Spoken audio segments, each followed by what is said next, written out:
মই আজি আকৌ তোমালোকৰ ওচৰলৈ আহিলো বংশগতি আৰু ক্ৰমবিকাশ পাঠটোৰ বাকি থকাখিনি আজি আগুৱাই লৈ যাম। গতিকে তোমালোকে বহি কাগজ লৈ আছানে বাৰু? লৈ থাকিবা। মাজে মাজে মই কিছুমান প্ৰশ্ন আলোচনা কৰি যাম। আমি ইতিমধ্যে গম পাই আহিলো যে বিবৰ্তনৰ বিষয়ে আমি পাই আহিলো, বংশগতি কি পাই আহিলো, বংশগতি আৰু বিবৰ্তনৰ আকৌ আমি অকণমান ৰিভাইজ কৰি চাওঁ। বংশগতি মানে হৈছে কি, পূৰ্বপুৰুষৰ গুণসমূহ যেতিয়া যি প্ৰক্ৰিয়াৰে এটা পুৰুষৰ পৰা আন এটা পুৰুষলৈ প্ৰবাহিত হয় তাকে কোৱা হয় বংশগতি। আৰু ক্ৰমবিকাশ হৈছে কি, সৰল জীৱবোৰ যেতিয়া পৰিৱৰ্তন হৈ সময়ৰ হাজাৰ হাজাৰ কোটি কোটি বছৰৰ পিছত কি হয়, এটা নতুন প্ৰজন্মত বা নতুন জীৱলৈ সৃষ্টি হৈছে। এনেকৈ আমি আজিৰ পৃথিৱীখন পাইছো, সেই হৈছে ক্ৰমবিকাশ বা বিবৰ্তন। এতিয়া বিবৰ্তন আৰু শ্ৰেণী বিভাজন, এতিয়া তাৰ মাজত কি আছে, ওতঃপ্ৰোত সম্বন্ধ আছে। তাৰমানে বিবৰ্তনে আমাক বিবৰ্তনৰ কেনেকৈ বিবৰ্তন হৈ আহিছে, আমি শ্ৰেণী বিভাজনৰ লগত তাক আমি কেনেকৈ সম্পৰ্ক দেখুৱাব পাৰো। এতিয়া চোৱা, শ্ৰেণী বিভাজনৰ বিষয়ে আমি ক'ত পাইছিলো, ক্লাছ 9ত পাই আহিছিলো যে জীৱসমূহ আমাৰ পৃথিৱীত থকা ইমান জীৱবোৰ আছে, এই জীৱবোৰক যেতিয়া আমি অধ্যয়ন কৰিবলৈ যাওঁ, সিহঁতৰ প্ৰতিটো বৈশিষ্ট্যৰ বিষয়ে আমি জানিব লাগিব। গতিকে ইমান জীৱবোৰক আমি কেনেকৈ সিহঁতৰ ওপৰত অধ্যয়ন চলাম, তাৰ কাৰণে কি কৰিছিলে বিজ্ঞানীসকলে, জীৱ বিজ্ঞানীসকলে কি কৰিলে, যে কিছুমান শ্ৰেণী সিহঁতক বিভক্ত কৰি ললে। এতিয়া তাৰ কাৰণে তেওঁলোকে কি কৰিলে, যে ডাঙৰ ডাঙৰ মানে সালোক সংশ্লেষণ কৰা জীৱ আৰু কৰিব নোৱাৰা জীৱবোৰক কি কৰিলে, প্ৰথমে দুটা ভাগত ভগাই ললে। গতিকে কোষ পৰ্যায়তে প্ৰথমে কি হল, সিহঁতৰ বিভাজন হল। এতিয়া কোষ, প্ৰাণী কোষ, উদ্ভিদ কোষ। এতিয়া যিবোৰে য'ত কি থাকে, পত্ৰশৰীৰত থাকে, সিহঁতে কি কৰিব পাৰে, সালোক সংশ্লেষণ কৰিব পাৰে, আৰু যি য'ত পত্ৰশৰীৰত নাথাকে সেই সালোক সংশ্লেষণ কৰিব নোৱাৰে। এতিয়া আমি জনামতে আমি শুনিছিলো যে, আমি ইতিমধ্যে আমি পাই আহিছো যে প্ৰথমতে এককোষী জীৱৰ সৃষ্টি হৈছিলে। এই জীৱবোৰ কালক্ৰমত বহুকোষী জীৱলৈ ৰূপান্তৰিত হল। তাৰপিছতে সিহঁতে তাৰে কিছুমানে নিজৰ খাদ্য নিজে প্ৰস্তুত কৰিব পৰা হল, তাৰে এটা অংশ কি হল, নিজৰ খাদ্য প্ৰস্তুত কৰিব নোৱাৰা হল। এনেকে এককোষী জীৱৰ পৰা লাহে লাহে বিবৰ্তন হৈ বহুকোষী জীৱৰ সৃষ্টি হল। এতিয়া বহুকোষী জীৱৰ প্ৰথমে আমি পাই আহিছো, ক্লাছ 9ত তোমালোকে পাইছিলা যে বহুকোষী জীৱবোৰ কেনেকুৱা হব পাৰে, যে সিহঁতৰ অমেৰুদণ্ডী আৰু মেৰুদণ্ডী এনেকে দুটা ভাগত ভাগ হব। যে অমেৰুদণ্ডী, যাৰ মেৰুদণ্ড আছে, সেই মেৰুদণ্ডী, আৰু যাৰ মেৰুদণ্ড মানে বুজি পাইছানে, তোমালোকৰ ৰাজহাড়ডাল। গতিকে ৰাজহাড় থকা প্ৰাণীবোৰ আমাৰ চকুত পৰে, আমি জানো বহুত ৰাজহাড়, আৰু ৰাজহাড় নথকা প্ৰাণীও তোমালোকে দেখি আহিছা। আৰু তেনেকে আমি কি পাইছিলো, ৰাজহাড় নথকা প্ৰাণী পাইছিলো আমি কিমান 8 বিধ পাইছিলো। তাৰপিছতে আৰ্দ্ৰ প্ৰাণীটোক কি কৰা হয়, তাক এটা প্ৰটোজোৱা বুলি এটা ভাগত ভাগ কৰা হৈছিলে। তাৰপিছতে আমি পাইছিলো ৰাজহাড় থকা আৰু ৰাজহাড় নথকা প্ৰাণীৰ মাজত কি হৈছিলে, এবিধ প্ৰাণী পাইছিলো, যে মেলানোগ্লছাছ, এমফিঅক্সাছ। ইহঁতৰ কি হয়, সম্পূৰ্ণ ৰাজহাড়ডাল মানে কি হৈছে, ক্ৰম বিকাশৰ ফলত সিহঁতৰ ক্ৰমান্বয়ে কি হৈ গৈছিলে, ৰাজহাড়ডাল কি অলপ অলপকৈ সিহঁতৰ বিকশিত হৈছিলে। তাৰমানে সম্পূৰ্ণ ৰাজহাড়ডাল পৃষ্ঠ ৰজ্জু বুলি যাক কোৱা হয়, ৰাজহাড়ডালক পৃষ্ঠ ৰজ্জু বুলিও কোৱা হয়। আৰু এই ৰাজহাড়ডাল সম্পূৰ্ণৰূপে বিকশিত হোৱা নাছিলে, সেইকাৰণে সেইবোৰত কি হৈছিলে, আধা ৰাজহাড়ডালৰ আধা অংশহে সৃষ্টি হৈছিলে। তাৰমানে কি হৈ আছে, ক্ৰমান্বয়ে অমেৰুদণ্ডী প্ৰাণীৰ পৰা লাহে লাহে কি হবলৈ ধৰিছিল, যে মেৰুদণ্ড গঠন হবলৈ ধৰিছিল। গতিকে ৰাজহাড় নথকা আমি দুবিধ প্ৰাণীৰ তোমালোকে উদাহৰণ ক্লাছ 9ত পাইছিলা, মেলানোগ্লছাছ আৰু এমফিঅক্সাছ। তাৰপিছতে লাহে লাহে কি হল, যে ৰাজহাড়যুক্ত প্ৰাণী, যাক আমি কি বুলি কওঁ, মেৰুদণ্ডী প্ৰাণী। এই মেৰুদণ্ডী প্ৰাণী হৈছে 5টা ভাগত ভাগ কৰা হল। মৎস্য, উভচৰ, সৰীসৃপ, পক্ষী আৰু স্তন্যপায়ী। Species, amphibia, reptiles, aves and mammalia. আমি চাই আহোঁ এনেকে কি হ'ল যে বিবৰ্তন হৈ আছে গতিকে বিবৰ্তন আৰু শ্ৰেণী বিভাজনৰ মাজত এনেধৰণৰ আমি কি দেখিবলৈ পাওঁ সম্পৰ্ক দেখিবলৈ পাওঁ এতিয়া যদি আমি চাওঁ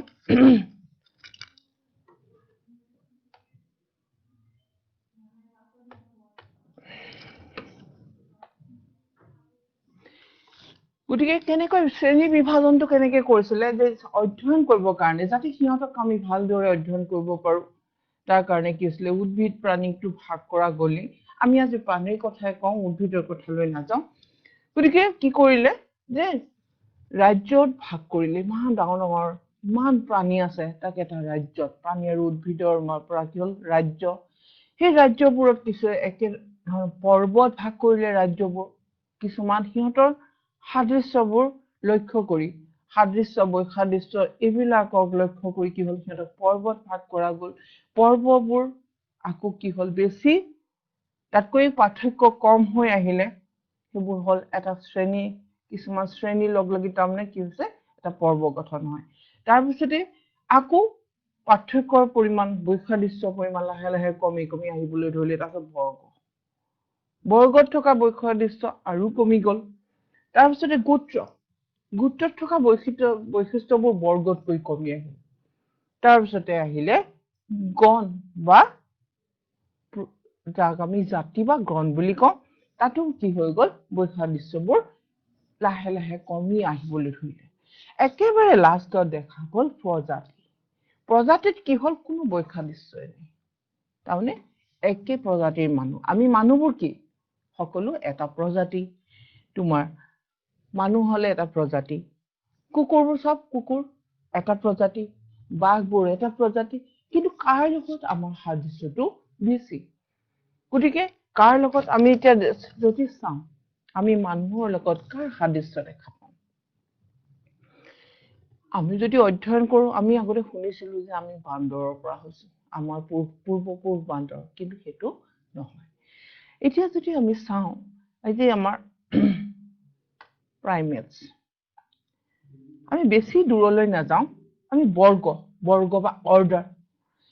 আমাৰ অৰ্ডাৰটো কি বাৰু আমাৰ পূৰ্বপুৰুষটো কি আমাৰ মানে ককা দেউতা সেই সময় ককা দেউতা আমাৰ পূৰ্বপুৰুষ কোন হয় আমাৰ পূৰ্বপুৰুষত কি আছিলে জানা মানুহৰ লগত কি আছিলে গৰিলা চিম্পাঞ্জি ওৰাংউটান মানুহ বেবুন আৰু বহুত মই এইকেইটা ছবিকে তোমালোকক দেখাইছো গতিকে ইয়াতে চোৱা আমি চব একেটা বৰ্গৰ জীৱ একেটা বৰ্গৰ প্ৰাণী গতিকে ইহঁতৰ লগত আমাৰ কিয় ইমান সাদৃশ্য হয় কাৰণ মেমেলিয়া বুলি ক'লে স্তন্যপায়ী বুলি ক'লে বাঘ সিংহ ঘোঁৰা গৰু এইবিলাকও আছে কিন্তু তাতকৈ যে আমি কহাৰ লগতে কি এই যে চিম্পাঞ্জি গৰিলা বেবুন ওৰাংউটান মানুহ আমি সব আমাৰ সম্বন্ধটো ইহঁতৰ লগতে মিলে তাৰমানে কি সাদৃশ্যটো আমাৰ ঘোঁৰা গাহৰি গৰু বাঘ সিংহ এইবিলাকতকৈ কাৰ সৈতে আমাৰ ওচৰ সম্পৰ্ক আছে এইবিলাকৰ লগত এই যে চিম্পাঞ্জি গৰিলা বেবুন এইবিলাকৰ লগত আমাৰ সম্পৰ্কটো ওচৰ কাৰণ ইহঁতে কি কৰিছে হাতেৰে আমি কাম কৰো কিন্তু চাৰিঠেঙীয়া জন্তুবিলাকে কি কৰে হাতেৰে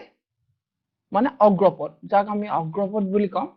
সেইবিলাক খোজ কঢ়াত ব্যৱহাৰ কৰে কিন্তু আমি এই যে দেখিছা তোমালোকে ইয়াতে আমি চাৰিবিধ প্ৰাণী দেখা পাইছা এই চাৰিবিধ প্ৰাণী ইয়াতে হাতেৰে কাম কৰিব পাৰে হাতেৰে গছ বগাব পাৰে হাতেৰে খাব পাৰে গতিকে কি কৰিব পাৰে বাচ্চা ডাঙৰ কৰিব পাৰে প্ৰতিপাল কৰিব পাৰে সেইবোৰৰ ওপৰত ভিত্তি কৰি ইহঁতক কি কৰিলে আমাৰ এটা বৰ্গত ইহঁতক কি কৰিলে এটা অৰ্ডাৰ বা বৰ্গত ইহঁতক ভৰাই দিয়া হ'ল এই বৰ্গটোৱে হৈছে প্ৰাইমেটছ এই প্ৰাইমেটছ বিলাক যেতিয়া আমি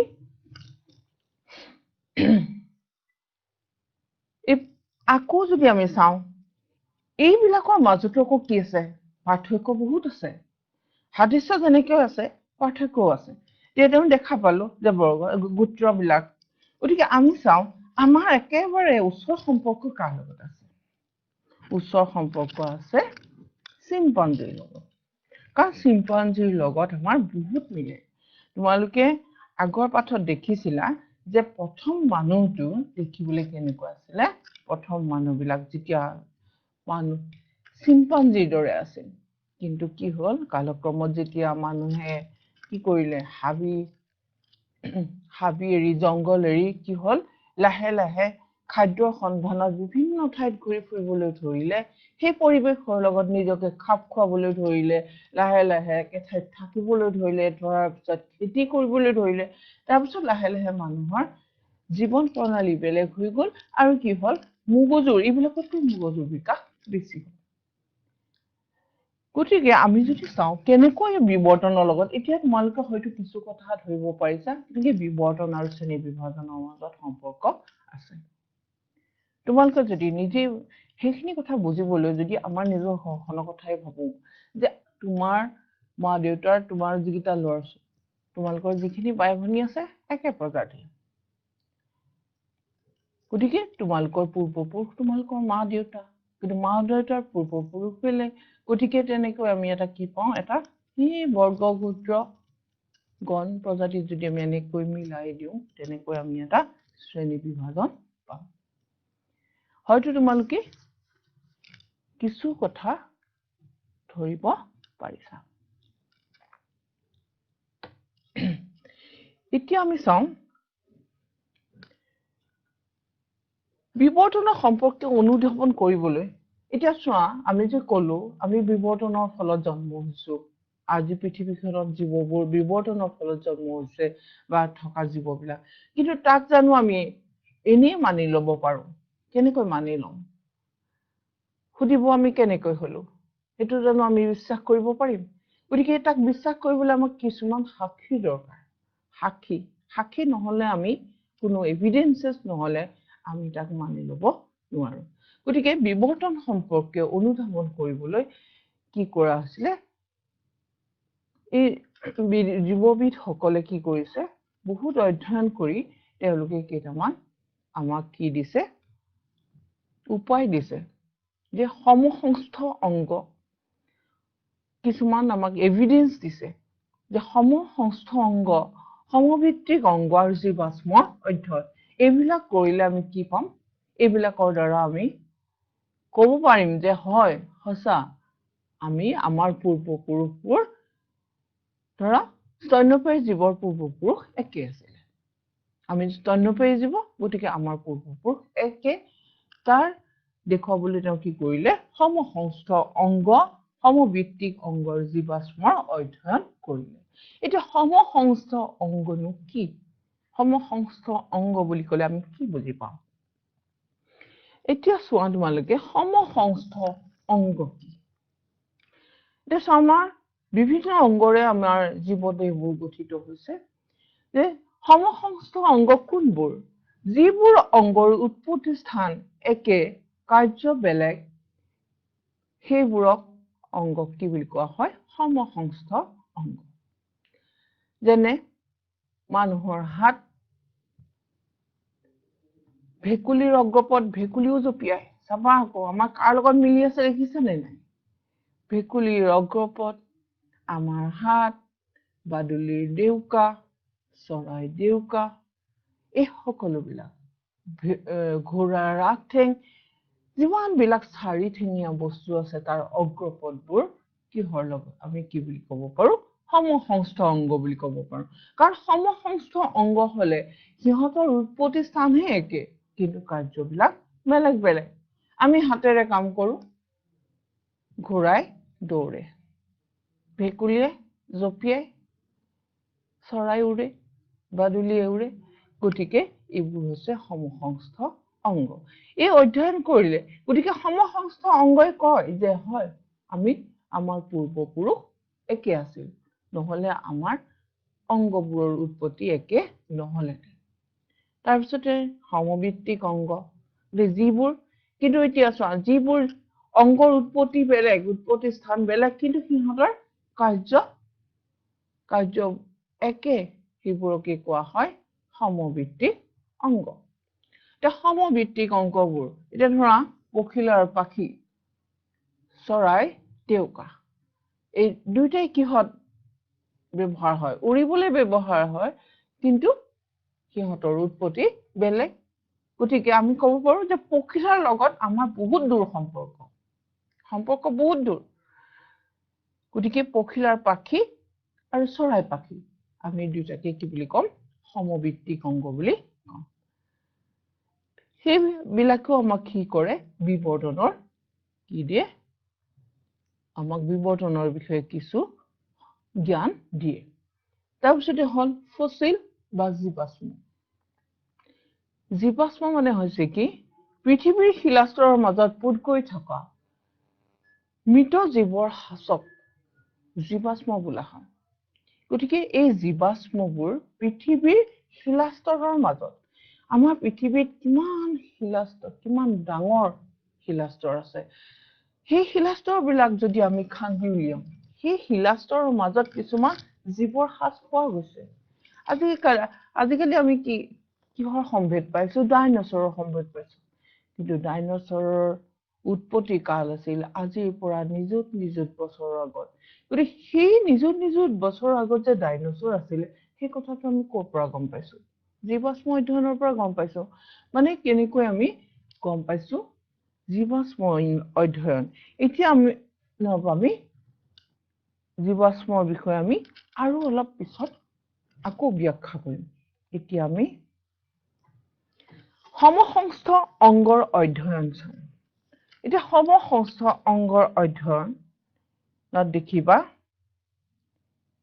এইটো হৈছে তিমি মাছৰ অগ্ৰপদ উইংছ অফ বাৰ্ড চৰাই তাৰপিছতে এইটো হ'ল বেটৰ মানে বাদুলিৰ এইটো ডেউকা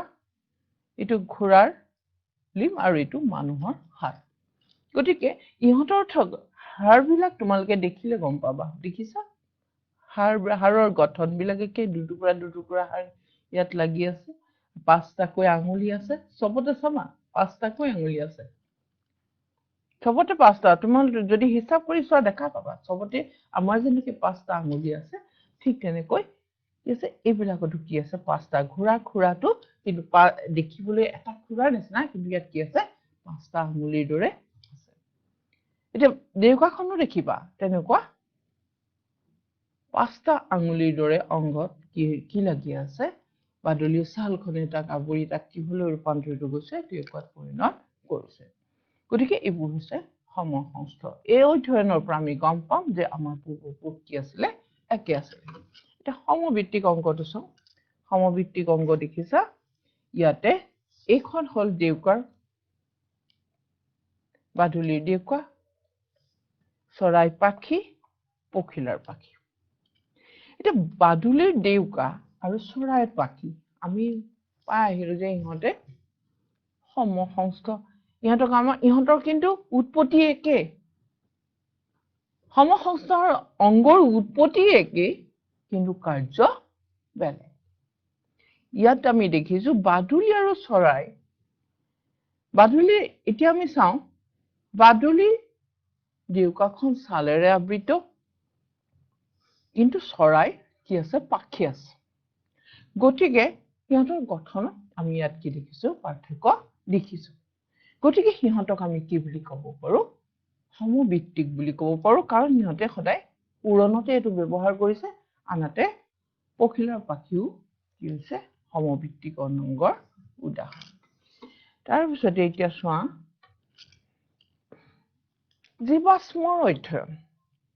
জীৱাশ্মৰ অধ্যয়ন কৰিলে এইবিলাক আমি দেখা পাইছো এতিয়া জীৱাশ্ম অধ্যয়ন কৰিবলৈ কেনেকৈনো জীৱাশ্ম অধ্যয়ন কৰিছিল যে মাটি খান্দোতে আমি তোমালোকে জানা যে হৰপ্পা মহেঞ্জোদাৰো বহুত পুৰণি সিন্ধু সভ্যতা সেই সভ্যতাত থকা আমি কিহত ধৰা পৰিছে সেই সভ্যতা যে আছিল খননৰ ফলতে ধৰা পৰিলে গতিকে এনেকৈ খান্দি খান্দি যাওঁতে তাত কিছুমান কি পোৱা গ'ল বিভিন্ন সময়ত জন্ম হোৱা উদ্ভিদ প্ৰাণীৰ কিছুমান কি পোৱা গ'ল সেই শিলৰ মাজত পোৱা গ'ল সাজ সেই সাজবোৰ পচি যোৱা নাছিল কিয় পচি নগলে আমি জানো বস্তু কিছুমান এইবোৰতো জৈৱ পদাৰ্থ ইয়াত পচি যাব লাগিছিলে মাটিত থাকোতে কিয় নপচিল হয়তো প্ৰাকৃতিক দুৰ্যোগত কিয় নপচিলে যে প্ৰাকৃতিক দুৰ্যোগ হোৱাৰ সময়ত এনেকুৱা ধৰণে দুৰ্যোগ আহি গ'ল হঠাৎ সেই জীৱবোৰৰ ওপৰত মাটি বালি শিল এনেধৰণে পৰি গ'ল আৰু মানে তাত বায়ু শূন্য অৱস্থাত কোনো বেক্টেৰিয়াই তাত পচাব নোৱাৰে গতিকে তাত বেক্টেৰিয়া সোমাই থাকিবলৈ নাপালে বা থাকিলেও সিহঁতে বায়ুৰ অভাৱত কি কৰিব নোৱাৰিলে সেইবিলাকক পচাব নোৱাৰিলে তাৰ ফলত কি হৈ গ'ল সেই জীৱবোৰ সেই শিলৰ মাজত কি হৈ গ'ল সাজ হিচাপে ৰৈ গ'ল গতিকে এনেকৈ আমি সেই সময়ত থকা জীৱবোৰৰ সম্ভেদ পাওঁ এইটো তোমালোকে চিত্ৰত চোৱাচোন গছৰ কাণ্ড বহুত পুৰণা তাৰমানে শিলৰ মাজত পোৱা ইয়াতে আমি গছৰ কাণ্ড দেখা পাইছো এটা অমেৰুদণ্ডী প্ৰাণীৰ সাজ আমি দেখা পাইছো এমনাইট বুলি এটা অমেৰুদণ্ডী জীৱাশ্ম ট্ৰাইলোবাইট নামৰ এটা জীৱৰ আমি পাইছো শামুকৰ নিচিনা এইবিলাক সব মাছৰ আমি কি পাইছো এটা ইয়াত কি দেখা পাইছো জীৱাশ্ম দেখা পাইছো আৰু দেখা পাইছো ডাইনোচৰৰ লাও খোলাৰ জীৱাশ্ম এই যে ডাইনোচৰ চিনেমা বিলাক যে বনাই আছে কিহৰ আৰ্হিত সেই যে অতীতত এই যে খননৰ ওপৰত কি পালে এই জীৱাশ্মবোৰ পালে সেই জীৱাশ্মটোকে লৈ পেলাই কেনেকুৱা ধৰণৰ ডাইনোচৰ হ'ব পাৰে তাৰ আকৃতি বনাই কি কৰিছে আকৌ নতুনকে আমাক আজি দেখুৱাইছে গতিকে এইবোৰ বহুত নিযুত বছৰৰ কথা গতিকে এইবিলাকে আমাক কিহৰ সম্ভেদ দিয়ে যে বিৱৰ্তনৰ সম্ভেদ দিয়ে যে জীৱবোৰ আগতে যেনেকুৱা আছিলে সৰল জীৱ আছিলে আৰু এতিয়া জীৱবোৰ তাতকৈ বেলেগ হৈ আমি এতিয়া দেখা পোৱা এই জীৱবোৰৰ সৃষ্টি হৈছে গতিকে আমি চাওঁচোন ডাইনোচৰৰ কেনেকৈ জীৱাশ্মবোৰ খান্দিছিল বা জীৱাশ্মৰ উপস্থিতিটো কেনেকৈ ধৰা পেলাইছিল এতিয়া ডাইনোচৰ বা এই জীৱাশ্মবোৰ কেনেকৈ কি কৰিছিলে দুটা ধৰণে কি কৰিছিলে জীৱাশ্মবোৰ অধ্যয়ন কৰিছিলে এক নম্বৰতে খান্দি পেলাই কি কৰিছিলে প্ৰথম অৱস্থাত কেনেকৈ জীৱবোৰ তৰপে গঠন হয় মানে 100 কোটি বছৰৰ আগৰ কথা সাগৰৰ তলিত কিছুমান মেৰুদণ্ডী প্ৰাণীৰ মৰাৰ পিছত বালিত পোত খাই যায় এই বালি তৰপে জমা হৈ চাপৰ ফলত কঠিন শিলালৈ ৰূপান্তৰিত ঘটে গতিকে তাতেই কি হয় তাতে সোমাই থকা জীৱবোৰ সেই শিলাৰ মাজত সোমাই পৰে আৰু তেতিয়াই তাতে কি সৃষ্টি হৈ গ'ল জীৱাশ্মৰ সৃষ্টি হ'ল কোটি কোটি বছৰৰ পাছত কোনো অঞ্চলত বাস কৰা ডাইনোচৰ মৃত্যুৰ পাছত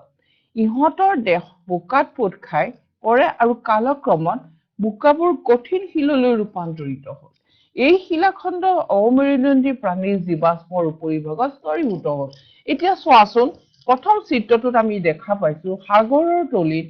কি আছে এই জীৱাশ্মবোৰ সাগৰৰ তলিত সৰু সৰু জীৱবোৰৰ জীৱাশ্ম প্ৰথম অৱস্থাত পোত খাই গৈ শিলাস্তৰৰ সৃষ্টি হ'ল তাৰ পিছত তাৰো কোটি কোটি বছৰৰ পিছত কি হ'ল ডাইনোচৰৰ জন্ম হ'ল আৰু সেই ডাইনোচৰবোৰ এটা সময়ত কি হৈ গ'ল মৰি গ'ল বিভিন্ন ভূতাত্ত্বিক কাৰণৰ ফলত পৃথিৱীত হোৱা বহুত কি হৈছে দুৰ্যোগৰ সময়ত কি হৈ গ'ল সেই ডাইনোচৰবোৰ এটা সময়ত কি হৈ গ'ল পোত খাই যোৱাৰ লগে লগে তাতো আকৌ আগৰ ধৰণে কি পৰি গ'ল শিল বালি বোকাত সিহঁত পোত খাই গ'ল আৰু তাত চেপেটা হৈ লাহে লাহে তাত বহুত চাপ পৰিলে চাপৰ ফলত কি হৈ গ'ল সি আকৌ শিলাখণ্ডত ৰূপান্তৰিত হ'ল আকৌ কোটি কোটি বহু বছৰৰ পাছত শিলাখণ্ডৰ ওপৰত ঘোঁৰাজাতীয় প্ৰাণীৰ জীৱাশ্ম গঠন হৈ এটা স্তৰ সৃষ্টি হ'ল। সেইটো স্তৰ প্ৰথম অৱস্থাত কি পোৱা গ'ল?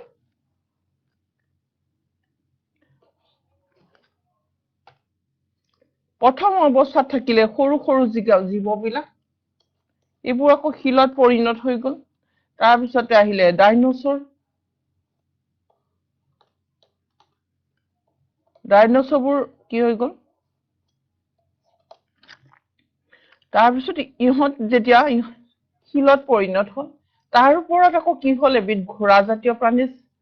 সৃষ্টি হ'ল। সেই ঘোঁৰাজাতীয় প্ৰাণীটো দেখিছানে? এনেকুৱা ছবি আছে ঘোঁৰাজাতীয় প্ৰাণীটো, তাৰ ওপৰত আকৌ শিলৰ সৃষ্টি হ'ল। আকৌ সিহঁত শিলত পৰিণত হৈ গ'ল। তাৰপিছতে আকৌ কি হৈ গ'ল? বহু বছৰৰ পাছত যেতিয়া ইয়াৰ ওপৰেদি পানী বাগৰি গ'ল,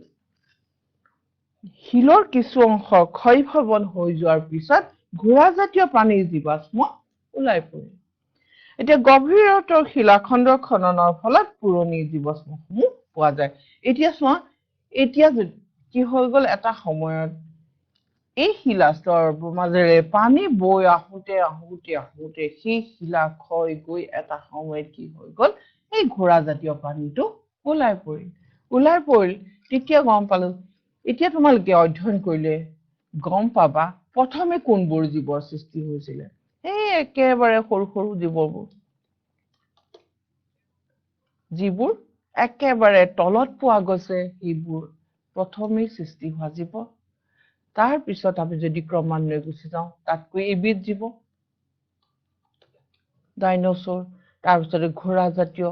গতিকে সেই সময়ৰ বিভিন্ন জীৱ, আমি এটা ইয়াত কি দেখুৱাইছো? মাত্ৰ উদাহৰণহে দেখুৱাইছো। গতিকে আমি দেখা পালো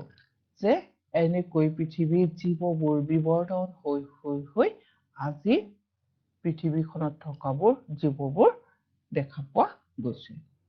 গতিকে জীৱাশ্ম অধ্যয়নে আমাক কি দিয়ে? সেই সম্ভেদ দিয়ে। গতিকে এইখিনি আমি কেনেকৈ গম পালো? খননৰ ফলত।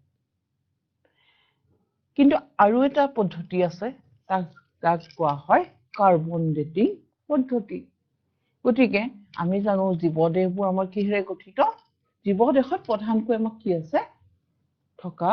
দ্ৰব্যবিধেই হৈছে কাৰ্বন। গতিকে আজিকালি বয়স নিৰ্ণয় কৰিবলৈ কাৰ্বন ডেটিং পদ্ধতিটো ব্যৱহাৰ কৰা হয়। গতিকে কিমান পুৰণা কাৰ্বন, কিমান পুৰণা কাৰ্বন আছে, তাৰ যদি আমাৰ কি উলিয়াব পাৰো, কিমান পুৰণি কাৰ্বনৰ বয়স উলিয়াই ললে যে আমাৰ জীৱবোৰৰ আৰম্ভণি কেতিয়া হৈছিলে তাক উলিয়াব পৰা যায়। গতিকে যেতিয়া আমি গম পাম একেবাৰে আমি কেনেকৈ আৰম্ভ হলো, এতিয়াও কি হৈ আছে আমাৰ ওপৰত, মানে আমাৰ জীৱবোৰৰ ওপৰত কেনেকৈ আৰম্ভ হল, বিৱৰ্তনৰ সম্বন্ধে এতিয়াও আমাৰ গৱেষণা চলি আছে। এতিয়াও আমি সম্পূৰ্ণকৈ আমাৰ জীৱন উৎপত্তিৰ সম্বন্ধে এতিয়াও আমি জানিব পৰা নাই। এতিয়াও আমাৰ এই প্ৰক্ৰিয়া চলিয়ে আছে। তথাপিও এইবিলাকে আমাক কিহৰ সম্ভেদ দিয়ে? আমি যে বিৱৰ্তনৰ ফলত সৃষ্টি হৈছো তাৰ সম্ভেদ দিয়ে। তাৰপিছতে আৰু কেইটামান আছে, মই সেইকেইটা ইয়াত আমাৰ কিতাপত নাই কাৰণে মই কোৱা নাই। আমাৰ কিছুমান লুপ্তপ্ৰায় অংগ আছে, সেই লুপ্তপ্ৰায় অংগবিধিও আমাৰ পূৰ্বপুৰুষৰ সম্ভেদ দিয়ে। তথাপি আমাৰ কিতাপত নাই যদিও মই তোমালোকক অকণমান কৈ দিছো। আমি পাইছিলো যে ভেষ্টিজিয়েল অৰ্গেন, লুপ্তপ্ৰায় অংগ। আমাৰ দেহত কিছুমান লুপ্তপ্ৰায় অংগ আছে, যেনে এপেণ্ডিক্স। আমাৰ শৰীৰত এটা এপেণ্ডিক্স নামৰ তোমালোকে পাচন তন্ত্ৰ, ক্ষুদ্ৰান্ত আৰু বৃহদান্ত্ৰৰ মাজত এটা কি আছে? দুটা সংযোগ স্থানতে এটা এপেণ্ডিক্স নামৰ এটা অংগ আছে, যিটো আমাৰ কাৰণে ইমান প্ৰয়োজনীয় নহয়। সেইকাৰণে তাৰ চাইজটো কি হৈ গৈছে? লাহে লাহে সৰু হৈ গৈছে। তাতে কিছুমান বেক্টেৰিয়া, চেলুলেজ নামৰ বেক্টেৰিয়া এটা বাস কৰে। কিন্তু সেইটো আমাৰ কাৰণে লুপ্তপ্ৰায় অংগ। তাক যদি আমি কাটিও পেলাওঁ আমাৰ একো হানি নহয়। কাৰণ সেই তাত থকা যিবিধ বেক্টেৰিয়া আছে, সেই বেক্টেৰিয়া বিধে কি কৰিব পাৰে? চেলুলোজ পচন কৰিব পাৰে আপোনাৰ ঘাঁহ জাতীয় দ্ৰব্য গতিকে তোমালোকে নিশ্চয় অনুমান কৰিব পাৰিছা ঘাঁহ জাতীয় দ্ৰব্যবোৰ কোনে খায় তৃণভোজী প্ৰাণীয়ে খায় গতিকে তাত থকা এপেণ্ডিক্সটো কি হ'ব যথেষ্ট কাৰ্যকৰী হ'ব গতিকে হে আমি এতিয়া তেনেহ'লে ক'ব পাৰো যে আমাৰ পূৰ্বপুৰুষ আৰু তৃণভোজী প্ৰাণীৰ পূৰ্বপুৰুষ একেই হ'ব গতিকে তাৰ পিছৰ স্লাইডখনত আমি চাওঁ গতিকে এইখিনি তোমালোকক মই জীৱাশ্ম অধ্যয়ন সমসংস্থ অংগৰ অধ্যয়ন আৰু সমভিত্তিক অংগৰ অধ্যয়নৰ ওপৰত এইখিনি কথা ক'লো এইখিনি আমাৰ কি আছে পাঠত আছে গতিকে তোমালোকে হয়তো কিছু কথা জানিব পাৰিছা এতিয়া তোমালোকৰ পিছত কি আছে এই লেসনটো আজি সম্পূৰ্ণ নহব মানে বহুত দীঘলীয়া লেসন নহয় এতিয়া মই তোমালোকক কেইটামান প্ৰশ্নহে আলোচনা কৰিবলৈ যাম পাঠ ভিত্তিক প্ৰশ্নৰ কেইটামান আলোচনা কৰোঁ এতিয়া পাঠ ভিত্তিক প্ৰশ্ন আলোচনা কৰিবলৈ যাওঁতে তোমালোকৰ পেজ নাম্বাৰ কিমান আছে পেজ নাম্বাৰ 156 দুটা প্ৰজাতিৰ মাজৰ বিবৰ্তন সম্পৰ্ক স্থাপন কৰিবলৈ ব্যৱহাৰ হোৱা চাৰিত্ৰিক বৈশিষ্ট্য এটাৰ উদাহৰণ দিয়া তোমালোকে মই বহুত আগতেই কৈছিলো যে আগতে মই যোৱা পাঠত মই এটা তোমালোকক ছবি দেখাইছিলো যে এটা লিজাৰ্ড এটা মানে জেঠি সৰীসৃপ এই সৰীসৃপটোৰ কি হৈছিলে বিবৰ্তনৰ ফলত লাহে লাহে প্ৰথমতে সি বগাই যায় মাটিত বগাই যায় সি কি হল হাজাৰ হাজাৰ বছৰৰ পিছত হাজাৰ নহয় কোটি কোটি বছৰৰ পিছত তাৰ কি হৈ গল সেই জেঠিত থকা হাতটো যিটা অগ্ৰপদ সেইটা লাহে লাহে নোৱা হৈ কি হল ৰূপান্তৰিত হৈছে লাহে লাহে ছালেৰে আবৃত হ'বলৈ ধৰিছে লাহে লাহে পাখিৰ আকৃতিত দেউকাৰ আকৃতিত সি কি হৈ গৈছে পৰিৱৰ্তন হৈ গৈছে তাৰপিছত বহুত বছৰৰ পিছত সি কি হল ৰূপান্তৰিত হৈছে পাখিৰ আকৃতিত ৰূপান্তৰিত হৈছে সেই ডাঙৰ ডাঙৰ ডাইনোছৰবোৰ লাহে লাহে কিহত ৰূপান্তৰিত হৈ গৈছে ইমান ডাঙৰ সিহঁতৰ হয়তো খাদ্যৰ অভাৱতে হওক বা কিবা কাৰণত হওক লাহে লাহে সিহঁতৰ আকৃতিটো কি হ'বলৈ ধৰিছে সৰু হ'বলৈ ধৰাৰ পিছত সিহঁত কি হলে ৰূপান্তৰিত হৈছে চৰাইৰ দৰে দেউকালৈ ৰূপান্তৰিত হয় লাহে লাহে সিহঁত কি হল উৰিব পৰা হল গতিকে চৰাই আৰু ডাইনোছৰ সৰীসৃপ আৰু পক্ষী এই দুটাৰ মাজৰ এটা সংযোগী জীৱন আৰু ইয়াত আমাক এটা চৰিত্ৰৰ কথা ক'বলৈ কৈছে যে সম্পৰ্ক স্থাপন কৰিবলৈ হোৱা চাৰিত্ৰিক বৈশিষ্ট্য এটা আমি দেখা পালো যে সেই অগ্ৰপদ দুটা কিহলৈ ৰূপান্তৰিত হৈছে পাখিলৈ ৰূপান্তৰিত হৈছে গতিকে পাখিলৈ ৰূপান্তৰিত পাখিৰ এটা চাৰিত্ৰিক বৈশিষ্ট্য কাৰ মাজৰ চাৰিত্ৰিক বৈশিষ্ট্য ফালে সৰীসৃপ আৰু আনহাতে পক্ষীৰ মাজৰ এটা চাৰিত্ৰিক বৈশিষ্ট্য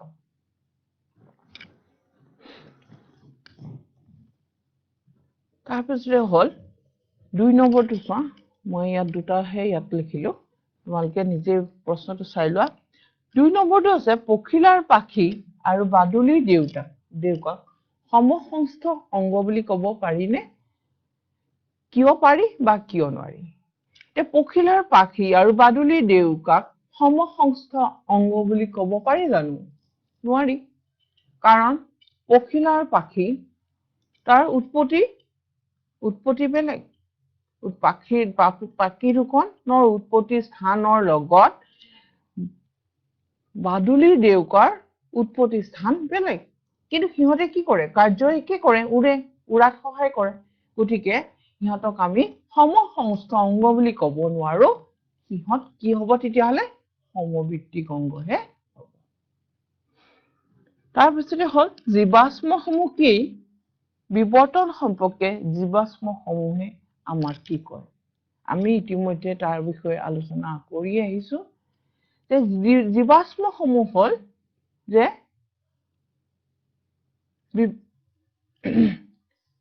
পৃথিৱীৰ বিভিন্ন সময়ত উৎপত্তি হোৱা জীৱবোৰ শিলাস্তৰত পোত খাই তাৰ কি ৰৈ যোৱা সাঁচকে আমি কি বুলি ক'ম জীৱাশ্ম আৰু সেইবিলাকে আমাক কিহৰ সম্ভেদ দিয়ে সেইবিলাকে আমাক বিৱৰ্তনৰ সম্ভেদ দিয়ে জীৱ এটা যে সৰল জীৱৰ পৰা জটিল জীৱলৈ ৰূপান্তৰিত হৈছে তাৰ সম্পৰ্কে আমাক কি দিয়ে জীৱাশ্ম বিলাকে আমাক জ্ঞান দিয়ে গতিকে তোমালোকক আগৰ চেপ্টাৰটো কিছুমান আগতে মই যিটো লেসন কৰাই গৈছিলো তাত আমি প্ৰজাতিকৰণৰ বিষয়ে তোমালোকক কৈছিলো প্ৰজাতিকৰণৰ তাৰো কিছুমান তোমালোকে কি পাবা প্ৰজাতিকৰণৰ দুটামান প্ৰশ্ন থাকি গৈছিলে মই পেজ নাম্বাৰ তোমালোকে 151 পেজ নাম্বাৰটো উলিয়াই লোৱাচোন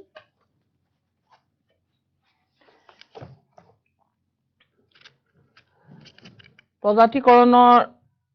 নেক্সট ক্লাছত প্ৰজাতিকৰণৰ বিষয়ে তোমালোকক মই আকৌ কৈ দিম কাৰণ মই এই লেসনটো আকৌ তোমালোকে প্ৰশ্নখিনি আলোচনা কৰিবই লাগিব গতিকে আজি তোমালোকৰ ক্লাছটো মই ইমানতে সামৰিছো কাৰণ মোৰ সময় হৈ আহিছে